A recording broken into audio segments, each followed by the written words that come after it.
and I believe it's from that movie It. I can't really remember.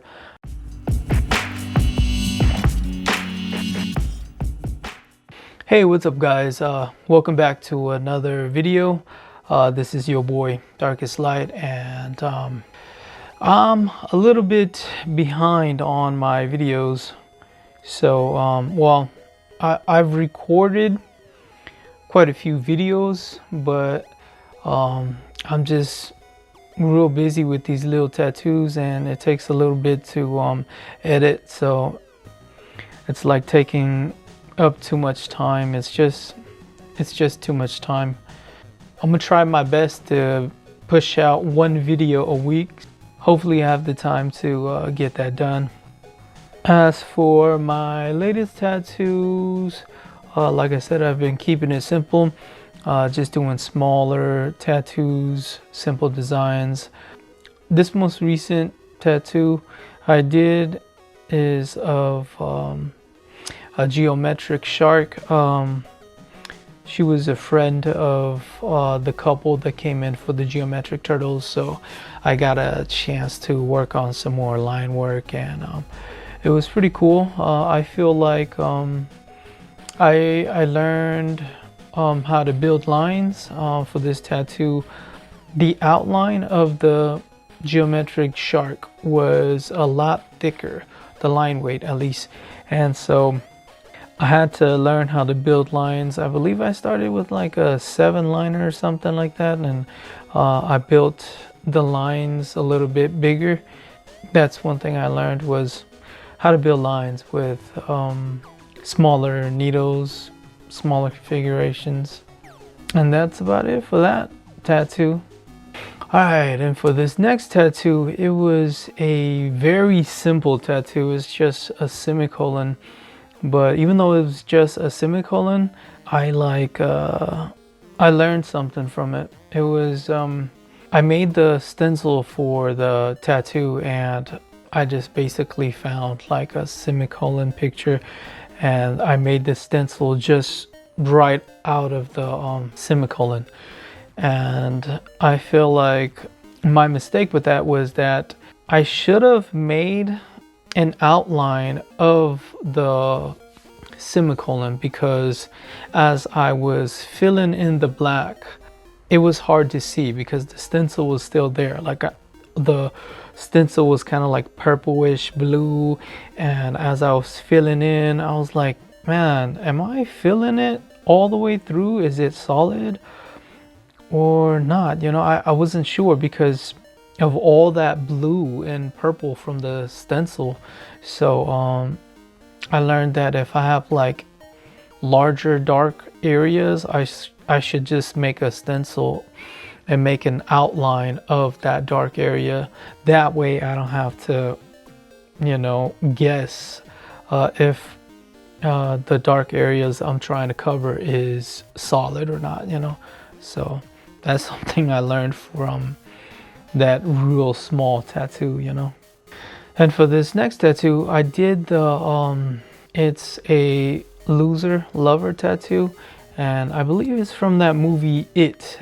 I think it was on one of the casts of one of the boys or something that was, you know, a part of that crew that stopped it. I can't really remember.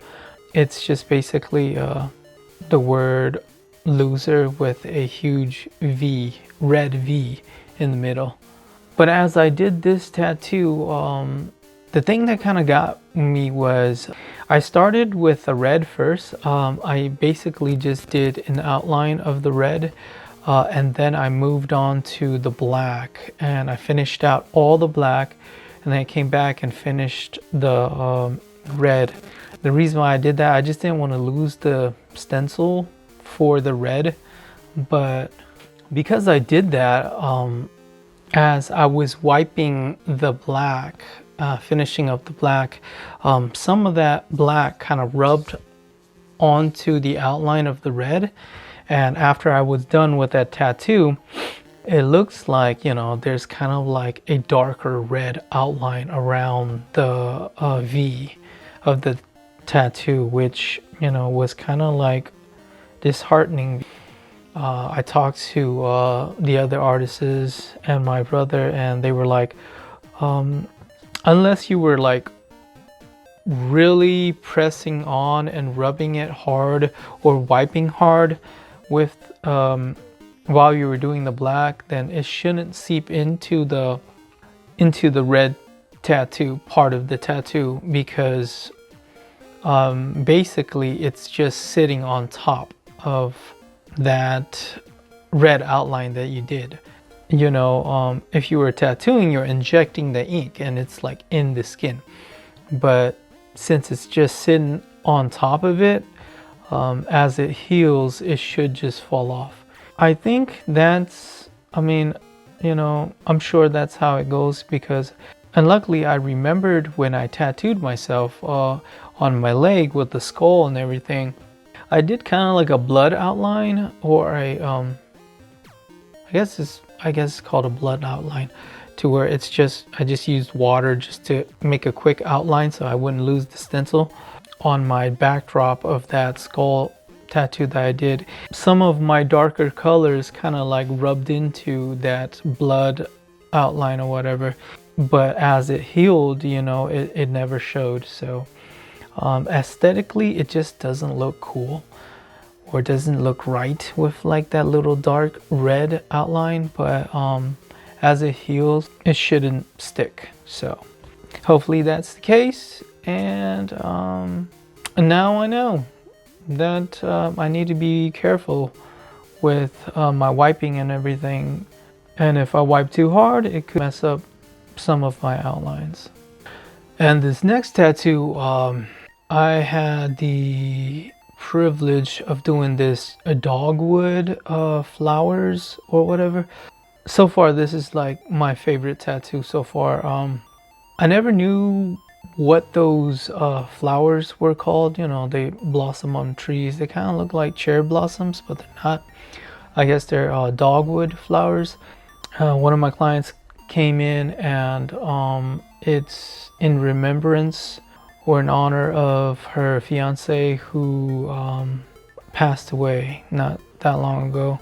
As I did the tattoo, I really liked it because this is one of my first tattoos to where the lines weren't straight. And you know, I mean, I'm working on lines and everything, but I liked that all the lines weren't the same consistency. They were kind of like different weights or different thicknesses. I felt like I did a pretty good job with that. I tend to, I don't know if it's just a rebel in me or whatever, but I don't know, I don't like to stay within the lines. So I felt like this tattoo was a lot more my style, and plus, you know, there's a lot of meaning behind this tattoo, so I was just honored to be able to do this tattoo for her. All right, that's it for this video. Like I said, I'm gonna try my best to push out a video every week. My time is starting to really get taken up by all these little tattoos, so I'm gonna stay on it. I'm gonna try and push out as much content as I can, and you guys will get a chance to see all the tattoos that I've been working on. All right, I appreciate y'all. Let me know how I'm doing down in the comments, and if you like the video, subscribe, and I will see you next time. All right, now, one love, peace. La, la, la, la, la.